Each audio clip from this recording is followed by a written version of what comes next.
ada yang tidak dimiliki oleh setan yang percaya. Atau iblis-iblis yang percaya. Yaitu apa? Belonging, kebersamaan, kesatuan. Believing, orang yang percaya itu harus belonging. Harus bersama. Kita juga melihat keperluan orang lain. Kita dapat bersimpati terhadap keperluan mereka. Maka kita percaya. Orang yang percaya akan percaya bahwa Allah akan memenuhi segala apa? Keperluan kita pada saat kita mungkin sedang menggunakan keperluan kita itu untuk orang lain yang lebih perlu daripada. Kita dapat mencintai orang lain, sangat mencintai orang lain ketika kita sangat mencintai Tuhan. Saya mengajak kita semua, cintailah Tuhan kita. Ya, milikilah satu iman kekuatan dari Dia. Maka kalau itu akan menjadi betul-betul dan kita doakan hal tersebut, maka kita akan melihat kebutuhan umat-umat Tuhan lainnya, melihat kebutuhan anggota-anggota kita ataupun tetangga-tetangga kita, orang-orang yang dapat bertemu dengan kita dapat membantu mereka. Kenapa? Tapi mari kita pelajari pada saat ini, di bagian tambahan ini. Apakah yang dapat kita pelajari dari gereja mula-mula yang dapat menolong kita, gereja di akhir zaman? Mari kita kembali kita melihat dari ayat-ayat tadi ya, dari Kisah Para Rasul pasal 2, pasal 4. Mari kita lihat beberapa karakteristik. Karakteristik yang kita lihat adalah kebersamaan mereka. Mereka adalah orang-orang yang percaya, orang-orang yang believing. Ya. Dan juga, tapi bukan hanya percaya. Kalau cuma percaya aja sih gampang ya. Yakobus berbicara tentang apa? Yakobus berbicara bahwa setan juga percaya. Ya, iblis-iblis itu percaya, mereka kan gemetar. Ya. Mereka juga percaya. Tapi ada yang tidak dimiliki oleh setan yang percaya. Atau iblis-iblis yang percaya. Yaitu apa? Belonging, kebersamaan, kesatuan. Tidak heran itulah yang Yesus doakan ya. Pada saat menjelang kematian dia berdoa tuh, Allahku, Bapakku, aku berdoa supaya ada kesatuan. Ada kesatuan dalam apa? Di antara murid-muridku. Ada kesatuan bukan hanya di antara murid-murid Yesus, tapi juga kesatuan di murid-murid yang nantinya akan datang. Saudara dan saya, umat-umat Tuhan. Itu doa Yesus. Ada kebersamaan kita, kesatuan yang terjadi di antara umat-umat Tuhan yang percaya. Jadi harus ada yang poin pertama adalah believing, kita percaya. Tapi tidak cukup untuk percaya. Harus ada kesatuan, kebersamaan, ya, belonging, believing and belonging. Ya. Dan itulah yang kita lihat ya. Kalau kita memiliki kedua-duanya, believing, ya kumpulan ini berapa banyak? Ya. Kumpulan ini yang sehati dan sejiwa ini. Wah, banyak sekali, ribuan mereka. Ya, kita katakan, oh, saya memiliki seorang yang satu hati dengan saya. Paling cuma satu hati, ya. Pasangan kita yang satu hati itu. Tapi seringkali satu hati kita itu kita sakiti satu sama lain ya, atau saling menyakiti satu dengan lain. Tapi ini ribuan orang, bagaimana mungkin ribuan orang itu bisa dikatakan sehati dan sejiwa dengan saya? Ya. Sekarang aja satu aja suami atau istri kita ya, atau orang tua kita atau anak-anak kita, waduh, seringkali tidak sehati. Tapi ini kumpulan orang yang percaya itu ribuan, ada mulai 120, kemudian 3.000, kemudian 5.000, dan bertambah. Tapi dikatakan apa? Kumpulan orang yang telah percaya itu mereka sehati dan sejiwa.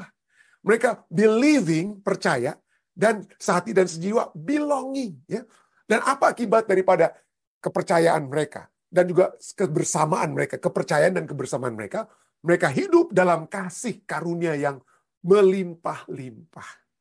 Ya, walaupun hidup bersama, ada orang katakan, aduh rugi saya hidup bersama pendeta. Sahabat lalu saya khotbah ya, di Jemaat Sistak. Banyak orang-orang di Amerika Serikat ini yang SBNR, spiritual but not religious. Kita juga sudah pernah bahas juga di acara Sekolah Sahabat yang sudah masuk tahun keempat ini ya. Jadi banyak orang di Amerika ini, saya ini orangnya spiritual, saya percaya Tuhan, saya rohani, saya orang rohani, tapi saya nggak mau beragama. Kenapa? Di tempat orang beragama itu pusing saya. Ya, orang-orang yang nggak benar, ya pendeta-pendetanya mungkin main ambil uang jemaat dan lain sebagainya, dan cuma minta-minta uang dan lain sebagainya. Jadi banyak orang yang mau hidup sendiri, ya mau hidup sendiri. Kerohanian mereka itu hanya untuk mereka dengan Tuhan. Mereka hanya mau berbakti dengan diri mereka sendiri dengan Tuhan. Tapi bukan itu kehendak Tuhan.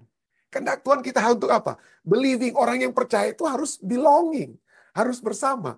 Dan kita merasa rugi kalau saya ke gereja. Banyak orang tetangga saya itu kata, "Aduh, saya nggak mau ke gereja, nanti cuma habis uang saya. Kalau cuma dikasih perpuluhan lah, kasih persembahan lain sebagainya." Tapi justru kita lihat di sini ya, mereka yang bersama ya hidup dalam kasih karunia yang melimpah berlimpah. Dalam kasih karunia yang melimpah-limpah. Nah, pertanyaannya, hal apa yang menyebabkan mereka percaya dan bersama dalam kebersamaan? Ya, kita sudah baca ayat 32 dan 33. Tapi itu adalah hasil dari apa yang tertulis di ayat 31. Kisah Para Rasul 4 ayat 31 bicara tentang apa? Dan ketika mereka sedang berdoa, goyanglah tempat mereka berkumpul itu dan mereka semua penuh dengan Roh Kudus. Lalu mereka memberitakan firman Allah dengan berani. Adapun kumpulan orang yang telah percaya setelah mereka berdoa, setelah mereka mendapatkan curahan Roh Kudus, setelah mereka memberitakan firman Allah, kumpulan mereka itu apa? Banyak sekali. Ya, mereka sehati dan apa? Sejiwa. Jadi untuk memiliki kepercayaan yang kuat, untuk memiliki kebersamaan yang kuat, harus selalu ada hubungan dengan Kristus dalam doa ya. Harus dipenuhi dengan Roh Kudus. Dan juga firman Tuhan yang kita kabarkan atau yang kita terima dan kita kabarkan. Ya. Kita terima dan kabarkan. Nah, apakah manifestasinya? Ini pertanyaannya berikutnya. Oke, kita bersama. Saya sudah singgung dikit. Waduh, saya nggak mau ke gereja. Kenapa? Aduh, rugi saya kalau masuk gereja. Nanti habis uang saya dan lain sebagainya. Tapi bukan itu yang dipikirkan. Bukan habisnya uang saya atau apapun itu. Ruginya saya kalau saya ke gereja dan lain sebagainya. Bukan itu yang dipikirkan oleh orang-orang yang memiliki kasih karunia yang berlimpah-limpah ini. Ya, jadi manifestasinya itu apa? Ya, kita lihat ya. Yaitu manifestasi dari umat Tuhan yang percaya itu adalah mereka rela untuk berkorban bagi sesama. Ya, rela untuk berkorban bagi sesama. Kisah Para Rasul. Lihat Kisah Para Rasul 4 ayat 32 katakan, kita sudah baca tadi, tapi tadi saya ada potong ya. Mari kita baca secara lengkap. Kisah Para Rasul 4 ayat 32. Adapun kumpulan orang yang telah percaya itu, mereka sehati dan sejiwa, dan tidak seorang pun yang berkata bahwa sesuatu dari kepunyaannya adalah miliknya sendiri. Nggak ada yang egois. Nggak ada yang egois. Tetapi segala sesuatu adalah kepunyaan mereka bersama. Ya, kalau kita baca seterusnya dalam konteks, siapa yang membutuhkan sesuai dengan kebutuhan mereka. Bukan kemauan mereka ya. Jadi itu dibagi sesuai dengan kebutuhan. Jadi mereka melihat siapa yang punya kebutuhan ini. Mari saya apa? Tidak pikirkan, wah saya mendapat untung, saya akan kasih sesuatu, tapi saya dapat untungnya apa ini? Ya. Saya mendapat untung apa ini kalau saya membagikan ini? Ya, seringkali kita berbarter gitu ya. Kita barter bukannya memberi dengan sukacita ya. Tapi tidak. Mereka itu apa? Segala sesuatu adalah mereka merasa itu adalah milik mereka, bukan milik mereka sendiri, tapi milik Allah yang sedang dipercayakan kepada mereka. Ya, milik Allah yang sedang dipercayakan kepada saya. Dan kalau ada saudara-saudari lainnya yang sedang membutuhkan, bagaimana kalau kita share, kita bagikan. Ya. Itulah poin dari segala sesuatu adalah kepunyaan mereka bersama. Jadi apa yang mereka lakukan? Oh banyak. Ya, misalnya Kisah Para Rasul 2 ayat 42 katakan apa? Mereka bertekun dalam pengajaran rasul-rasul dan dalam persekutuan. Ya, sekali lagi, bertekun dalam pengajaran rasul-rasul bicara tentang kepercayaan mereka, apa yang kita percayai. Tapi dalam persekutuan itu adalah satu hal yang tidak bisa dapat dipisahkan. Saya jangan hanya tahu aja tentang teologia, tapi tidak tahu berbuat baik. Harus ada teologia itu, harus dapat dimanifestasikan dengan tindakan-tindakan kita. Percuma kita percaya hal-hal yang baik, tapi kita tidak bisa praktekkan secara praktikal ya dalam kehidupan kita. Jadi mereka bertekun, dia harus bertekun. Artinya dalam mempelajari firman Tuhan harus ada ketekunan. Dalam melakukan kebaikan kepada sesama harus ada ketekunan juga ya. Dan apa yang manifestasinya, salah satu manifestasi dalam berbagi bukan hanya bagi pakaian, tapi apa misalnya? Ini dia. Kisah Rasul 2:42 katakan, dan mereka selalu berkumpul untuk memecahkan roti dan berdoa. Ya, makan bersama untuk kebutuhan fisik mereka ya. Kebutuhan fisik mereka ya. Memecahkan roti ya. Makan bersama. Kita sudah baca ayat 42. Mari kita baca ayat 46 ya. Dengan bertekun dan dengan sehati mereka memecahkan roti di rumah masing-masing secara bergilir dan makan bersama-sama dengan gembira dan dengan tulus hati. Ya. Makan bersama ya. Secara bergilir, potluck lah dengan kata lain ya. Tapi itu dilakukan dengan gembira dan apa ya? Dan tulus hati. Ya, ini gambar anak-anak kami di Ethiopia ya. Seringkali kami adakan potluck setelah acara dengan mereka ya, dan mereka bawa apa yang mereka bisa bawa. Dan salah satu yang menarik yang dapat kami alami di Ethiopia adalah memecah-mecahkan roti itu artinya juga apa ya? Roti mereka atau makanan mereka itu mereka pecahkan bukan hanya untuk mereka makan bagi diri mereka sendiri, tapi saling suap menyuap, saudara. Jadi kami di Ethiopia itu ya beginilah ya. Mereka suap ya, khususnya istri saya yang mungkin jadi mereka suap, jadi mereka makan untuk makan mereka sendiri, lalu mereka ambil juga makanan mereka itu disuaplah itu kepada satu dengan yang lain. Tapi itulah kegembiraan mereka. Itulah kegembiraan dan ketulusan hati mereka. Nggak pikir tangannya kotor nggak ini? Ini tangannya kotor nggak ini? Tapi tulus hati dan gembira.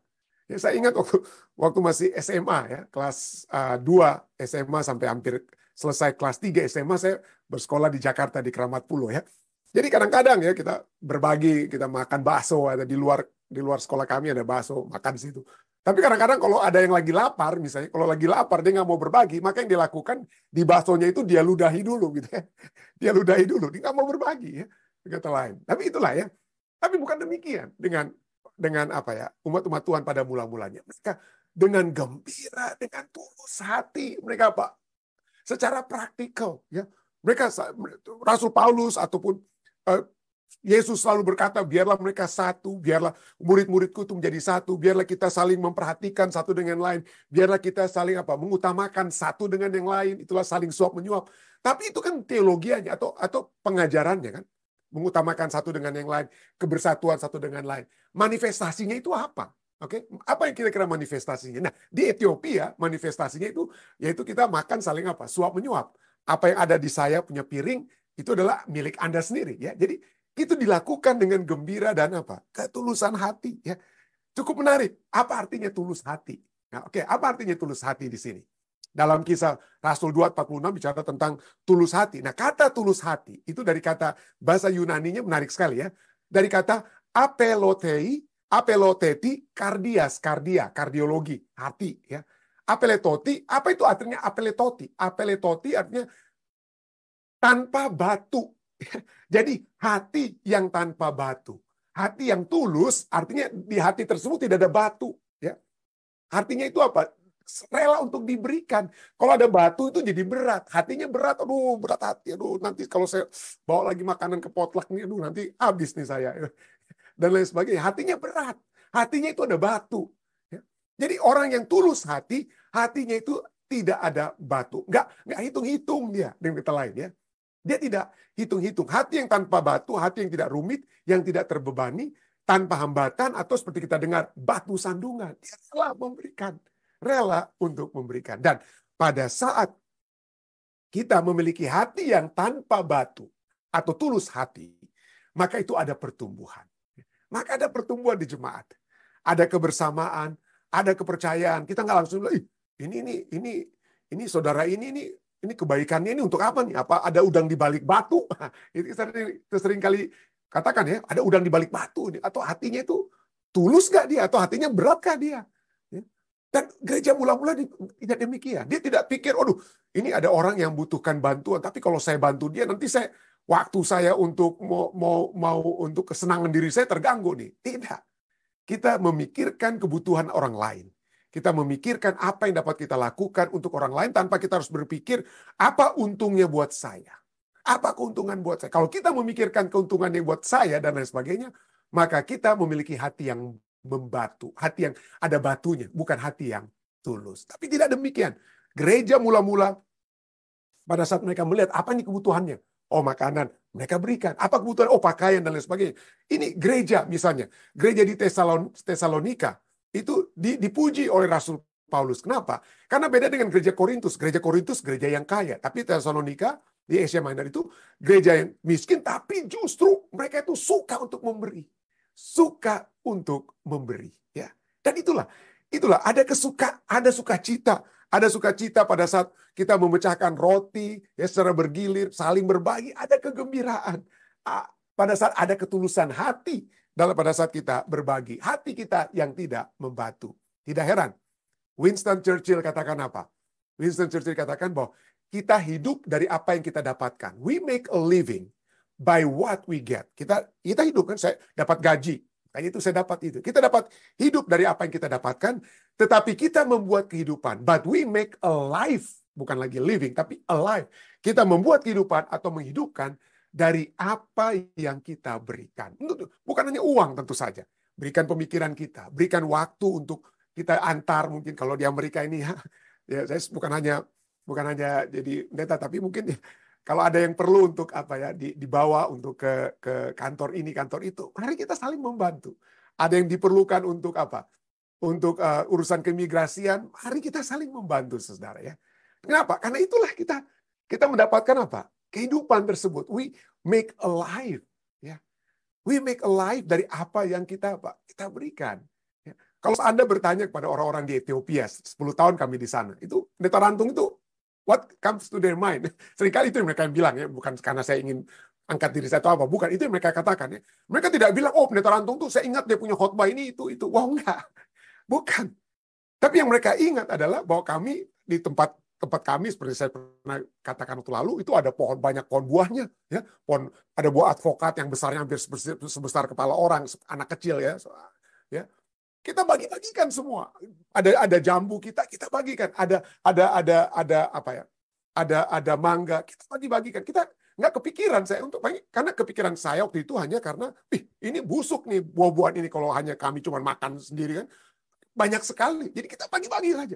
Kita bagi-bagikan saja. Ada terus terang saja ada orang lain yang dijual, ya, dijual buah-buahan tersebut. Misionaris juga jual. Kami enggak. Kami bagikan kepada seluruh orang di kampus ataupun orang-orang kampung di sekeliling. Dan itu yang mereka itu yang mereka ingat. Padahal saya pikir itu yang saya bagikan itu karena supaya nggak busuk kan istilahnya begitu. Tapi itulah manusia, kita selalu mengingat apa yang orang telah berikan kepada kita. Apa yang telah diberikan kepada kita. Itulah yang selalu apa? Itulah yang membuat kehidupan tersebut ya.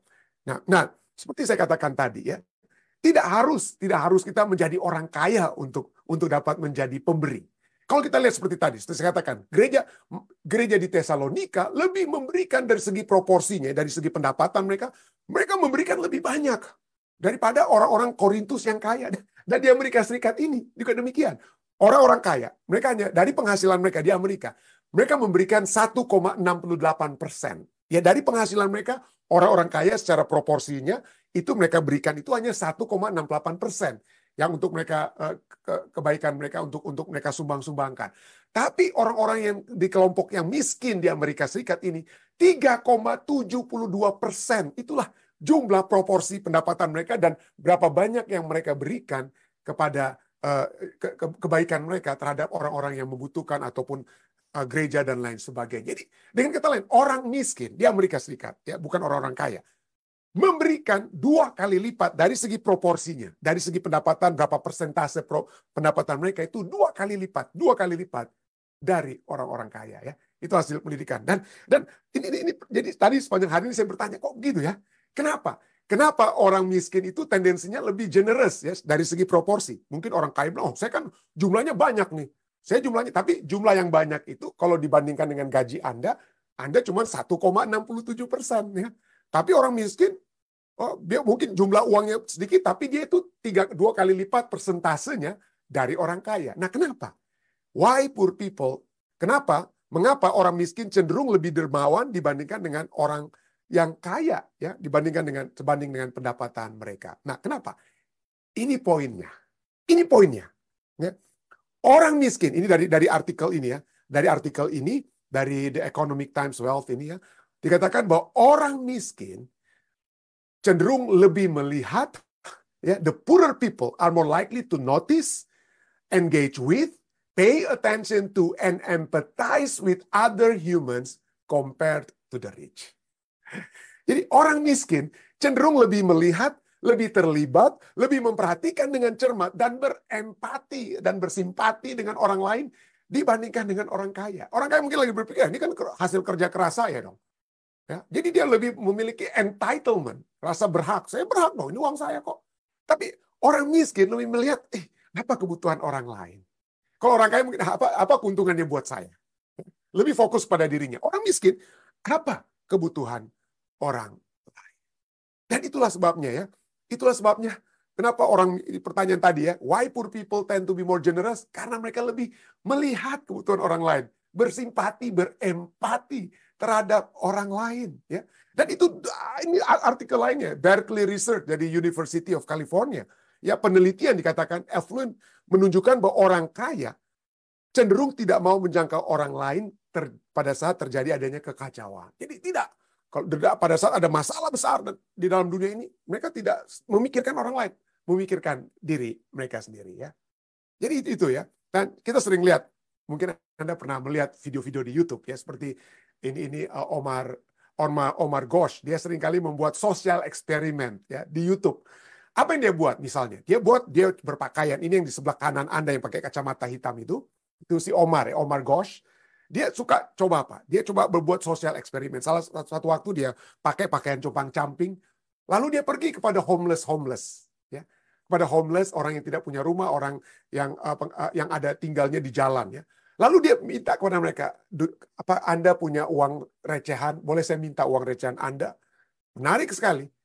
Dia coba itu pada orang-orang kaya melewatinya. Nggak mau perhatikan dia. Nggak mau perhatikan si Omar ini yang coba lagi bersosial eksperimen. Tapi pada saat dia pergi ke orang-orang miskin, ke orang-orang yang homeless, yang tidak punya rumah, yang tinggal di jalan, justru orang-orang homeless itulah yang memberikan.